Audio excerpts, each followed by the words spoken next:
Miss Wren again, and you're out before the baby comes. Tyla Monroe stared at Derek's text glowing on her cracked phone, then at the fog pressing against her windshield like wet cotton. One hand gripped the steering wheel. The other rested under her belly as her daughter kicked hard enough to make her gasp. Another delivery pinged. Pick up late. Customer may reduce tip. Tyla laughed once, sharp and empty. Of course. That morning, she had stood in the apartment office with swollen ankles and begged Derek for 7 more days. He had leaned against the counter in his clean coat, smiling while the building manager watched. Pregnancy isn't a payment plan, Tyla, he'd said. Now it was nearly midnight, and she was still driving food to strangers because the nursery at home, second-hand crib, donated blankets, tiny yellow lamp, depended on every dollar. Then something moved on the shoulder. Tyla slammed the brakes. At first, it looked like a trash bag half buried in fog. Then it lifted one bloody hand. Oh my God.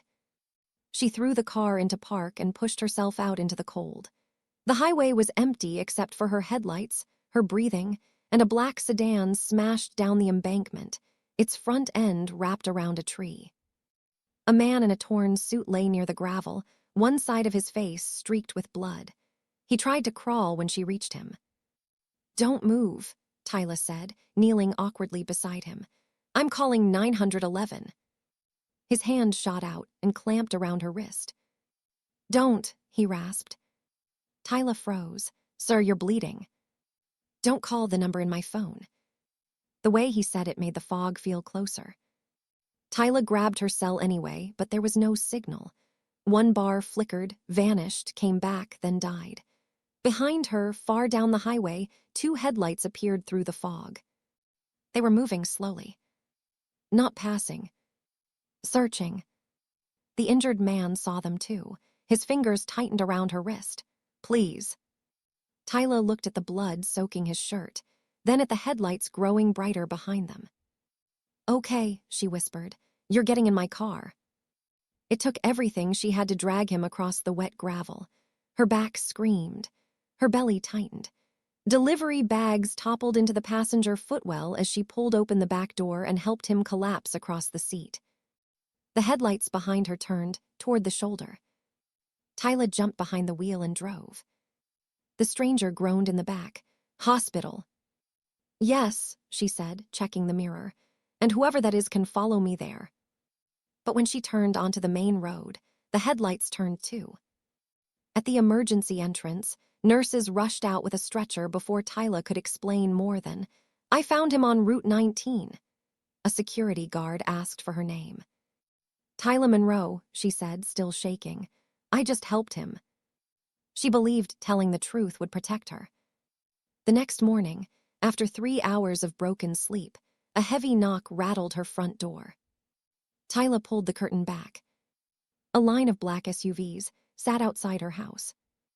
If she saved a stranger's life, why did it look like an army had come for her? Tyla didn't open the door all the way. She kept the chain latched, one hand braced against the frame, and peered through the gap at the black SUVs lining the curb. Their tinted windows reflected the pale morning sky. Engines idled low and steady. Then Derek Hale stepped out from beside the first SUV. Tyla's stomach tightened for a reason that had nothing to do with the baby. Derek wore a dark coat, polished shoes, and that calm little smile he used whenever he already knew he had leverage. The same smile he'd worn in the rental office when he told her she had no room left to ask for favors.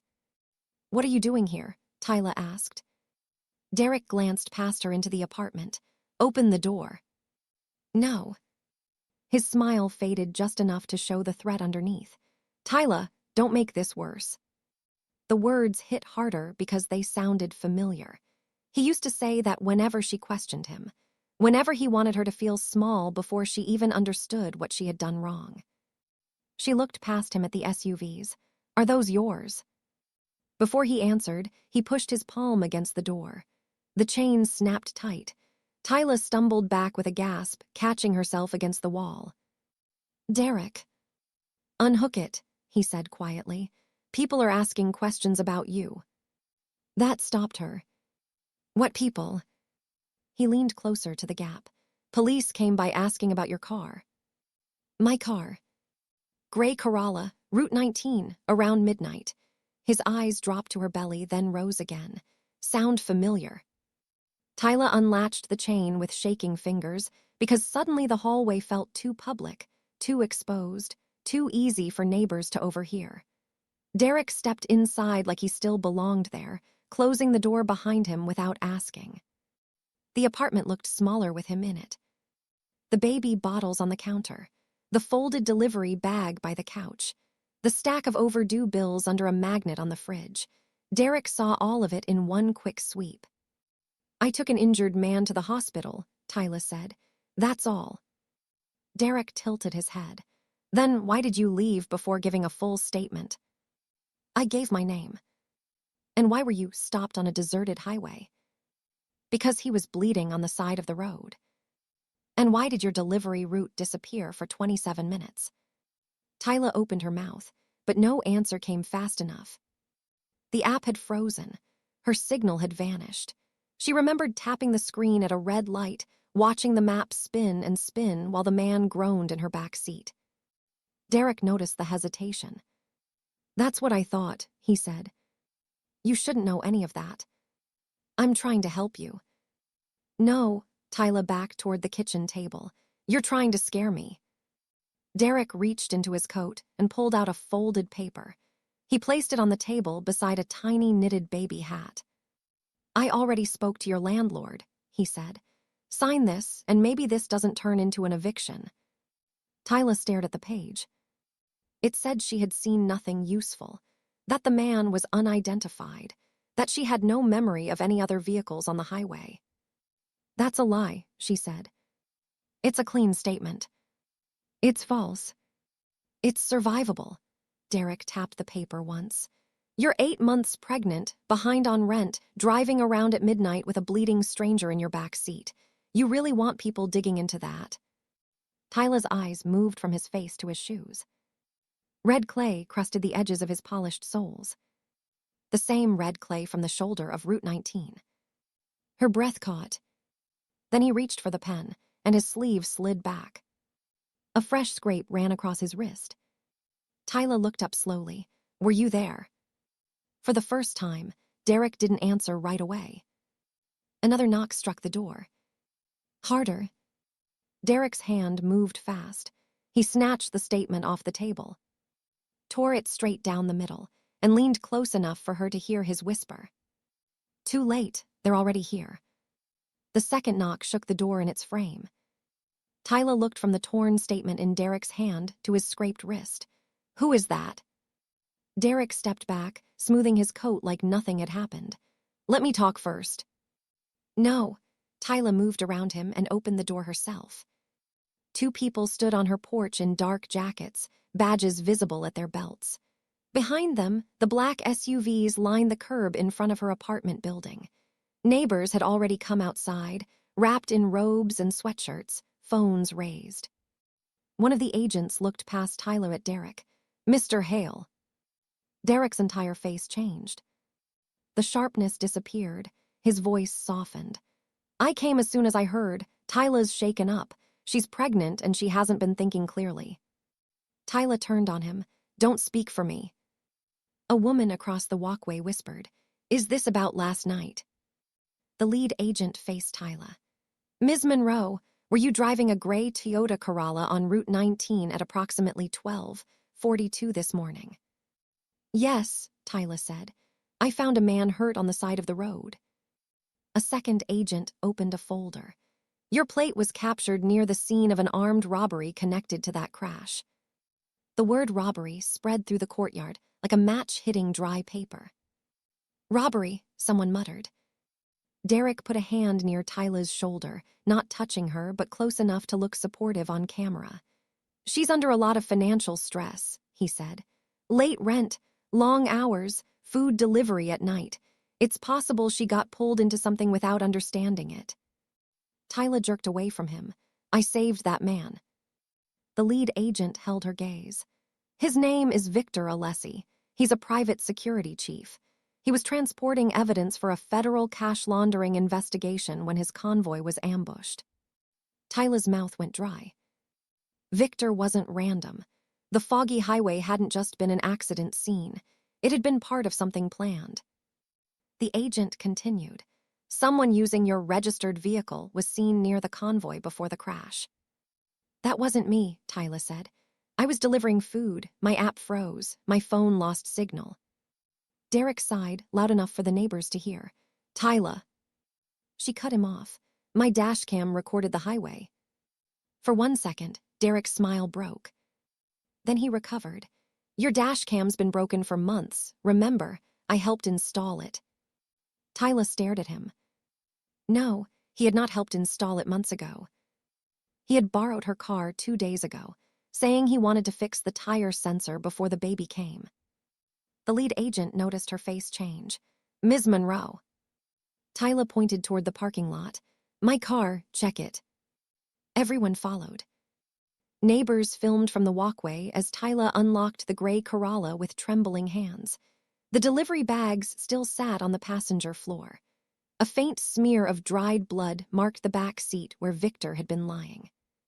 But the windshield was bare. The dashcam mount hung empty. Tyla reached up and touched the loose wire. It was right here. Derek stepped close behind her, lowering his voice so only she could hear. You should have stayed out of the fog. Tyla turned so fast her shoulder hit the open car door. What did you just say? Derek lifted both hands, suddenly innocent because the agents were watching again. I said you should calm down. No, Tyla pointed at him. He said I should have stayed out of the fog. The lead agent's eyes shifted to Derek. Mr. Hale, step back. Derek gave a short laugh. She's panicking, look at her. Tyla planted one hand on the roof of the Corolla and forced herself to stand straight. He had my car 2 days ago. He said he was fixing my tire sensor. Derek's smile sharpened. Now I'm the villain because I helped you. The agent moved toward the trunk. Ms. Monroe, may we open this? Tyla nodded. Yes, I have nothing to hide. The trunk popped. For half a second, nobody moved. Then the agent reached under Tyla's spare blanket and pulled out a black duffel bag she had never seen before. Tyla's throat closed.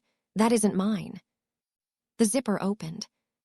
Inside were blood-stained gloves, zip ties, and paper bands from stacks of cash.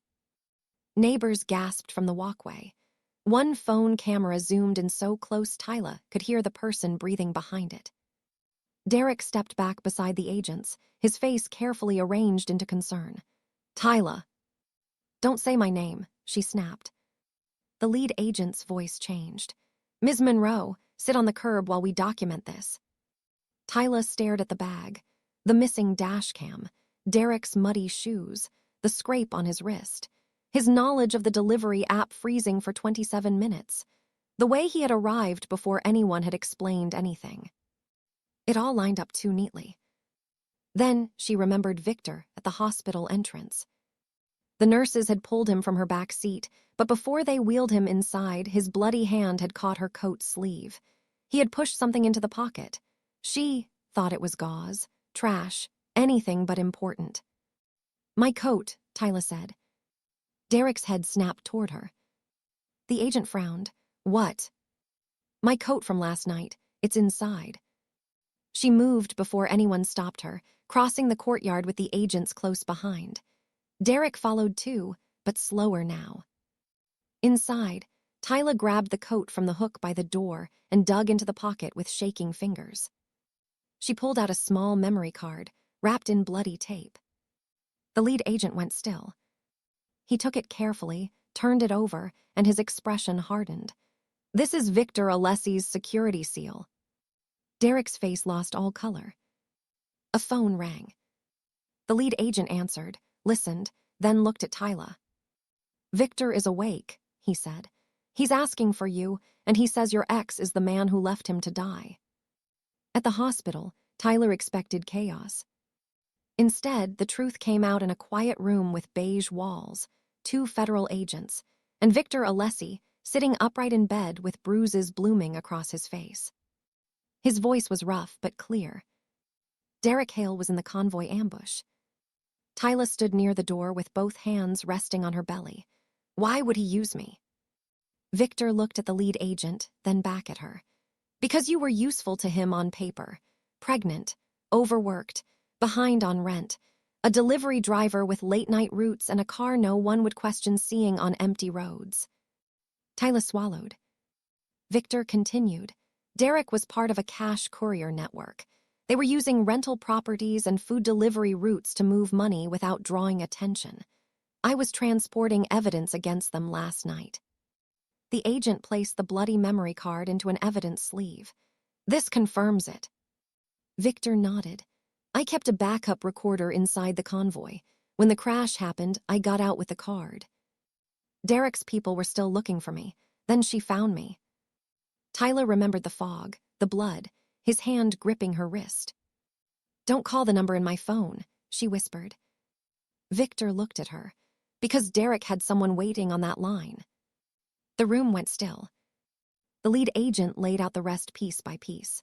2 days earlier, when Derek claimed he was fixing Tyla's tire sensor, he had copied her registration, taken her spare key information, disabled her dashcam upload, and planted a tracker under her seat. On the night of the ambush, one of his associates drove a matching gray Corolla with copied plates near the convoy, making it look like Tyla's car had been involved before the crash. Tyla pressed a hand to her mouth. In the bag in my trunk. Planted, the agent said. Likely this morning before we arrived. Victor added, when Derek realized I wasn't dead and someone had taken me to the hospital, he had to control the person who saved me. Tyla's voice came out thin, so he came to my house. To scare you, the agent said. To make you sign a false statement before we got to you. Through the glass wall of the interview area, Derek sat at a table with another agent. His coat was gone. His sleeves were rolled up. The scrape on his wrist showed clearly under the fluorescent lights. Then the agent played the memory card footage. The video shook violently from inside the damaged convoy. Men shouted. Tires screamed. A voice cut through the noise. Use the pregnant girl's plate. Nobody believes someone like her over us. Tyla knew that voice. Derek. On the screen, his face appeared for half a second in the reflection of the wrecked sedan window. Derek stopped smiling. He looked toward the glass and saw Tyla watching. For one small moment, he mouthed her name like he still expected her to step forward, soften, explain, forgive. Tyla placed one hand over her daughter and turned away. The rest happened fast, but not quietly. Agents searched Derek's garage and found Tyla's missing dashcam, copied keys to her Corolla, envelopes of rent money taken from tenants, and records tying him to the courier routes. Derek was arrested for conspiracy, evidence tampering, intimidation, and identity fraud. The landlord, who had helped pressure Tyla and other tenants, was exposed and forced to return illegal fees. The neighbors who had filmed Tyla sitting on the curb posted the full story days later. The same people who whispered robbery now repeated a different truth. The pregnant delivery driver had saved the federal witness everyone else had left for dead. Victor's company repaired Tyla's car, replaced the stolen equipment, and funded a legal settlement after Derek's fraud was proven. The eviction threat disappeared. Her rent was paid ahead. For the first time in months, Tyla deleted the night delivery app from her phone and did not reinstall it. Derek lost the polished mask, the easy power, and the quiet control he had used to corner her. Tyla gained locks he didn't have keys to, money he couldn't touch, and a name no one could twist into a lie. Weeks later, she carried her newborn daughter into the apartment under a soft morning sun. The nursery lamp glowed beside the second-hand crib. Fresh keys sat on the counter. Paid bills were clipped to the fridge. Tyla stood in the doorway, holding her baby close, and listened to the peaceful silence of a home no one could threaten to take. On the foggiest night of her life, Tyla thought she was saving a stranger, but by morning, the truth had saved her too.